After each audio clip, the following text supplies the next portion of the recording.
just witnessed the Brooklyn Nets behind KD's 18 points in the fourth quarter go for 49, the first 49-point triple-double in NBA playoff history as the Nets take a 3-2 lead in the best of 7. Now they go back to Milwaukee. Wow. We're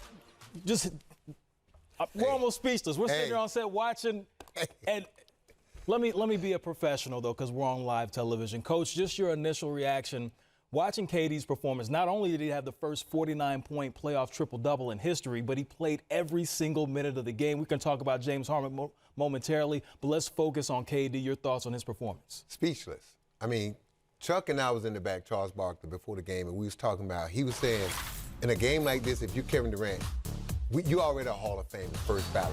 You already a legend. But a game like this with James Harden limited, no Kyrie Irving, the world watching, no one's giving you a chance to win. Everything to gain, nothing to lose. And Kevin Durant put this team on his back. And what he did tonight, Kyle, it was amazing. You watch the game, and when Milwaukee went up double digits, you're like, okay, Milwaukee gonna put the gas on. And this is gonna be a 20, 25-point game. Mm-hmm. And all of a sudden, that third quarter, and I said before the game, thinking Jeff Green, they need 2 other guys to step up and give them something. But what Kevin Durant did, hey man, this is a legendary game. This takes him to a whole nother level, Kyle. Yeah, his legend grew tonight. I think we've all, known his greatness for a long time. But you get a game like this and a moment like this. I mean, even in the first quarter, it didn't look like he was in his flow. It didn't look like he was in rhythm. He stuck with it, and man, what an incredible performance. Just the dagger shots, dagger threes, 48 minutes. I mean, what do you say? Amazing.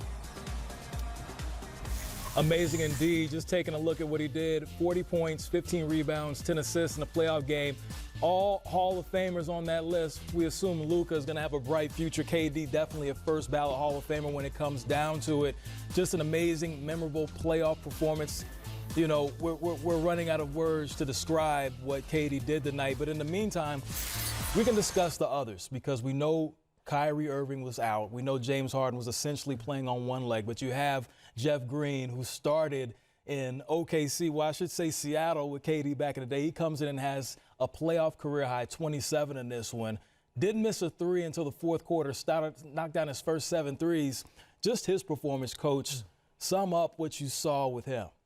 Man, Jeff Green has been a godsend to this Brooklyn team. When you think about where they were before they got him and the type of team they've been since they got him, his defense, his rebounding, his ability to stretch the floor and knock down threes have been amazing. His toughness. And the fact that Kevin Durant and James Harden, they grew up together. That's what people forget.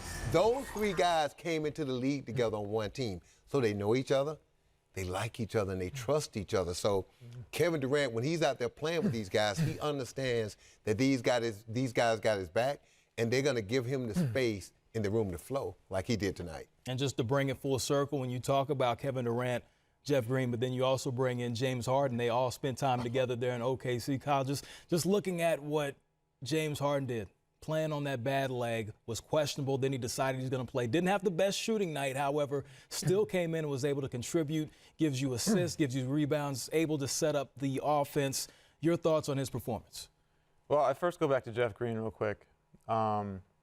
There was a game 5 in 2019 against Toronto, and Fred VanVleet hadn't done much the whole series, and he came in and had 7 3-pointers, and it's been like a nightmare for Milwaukee. Like, they remember that game. They remember Fred VanVleet. That was Jeff Green tonight. Yeah. Jeff Green hasn't played the first couple games. He's hurt. He comes in tonight and gets 7 3-pointers. I played with Jeff in Game 7 of the Eastern Conference Finals against Boston, in Boston for Game 7, and he hadn't played much that whole series. He came in that night, had 19 points, I think 10 rebounds. Just, he's always had these big games, and he's been he's been someone who, he had the heart thing, I think, in like 20, I don't know what year it was, but he hasn't really stuck with the team. He is the ultimate pro, like a great professional, does his work every day, plays big in big moments, and I'm just really happy for him. But going to James, I think at halftime we were sitting there, we're like, should James be out there? Yeah. Like, should he not play the second half? But I think when you look at what he really brought tonight, he was another ball handler. He was another threat. Even if he's not making shots, you're worried that he might. and just take something off of Kevin Durant. We knew they were going to go to Kevin Durant all night, and he was amazing. But just having someone else out there who could orchestrate, who could put them in their sets, who could see the mismatches. I mean, for him to gut out 47 minutes when he hasn't, I mean, who knows what he's done in the last 2 weeks? Who knows? Got a bad hamstring, can't to run. come out and play that many minutes in a playoff game, and they were targeting him, right? It's not like he was just dribbling up the court and making passes. Like he was playing both ends of the court. Heroic performance by him as well. Physical and mental toughness, man, for James Harden. He's going to be sore tomorrow, though. Yeah. No question about it.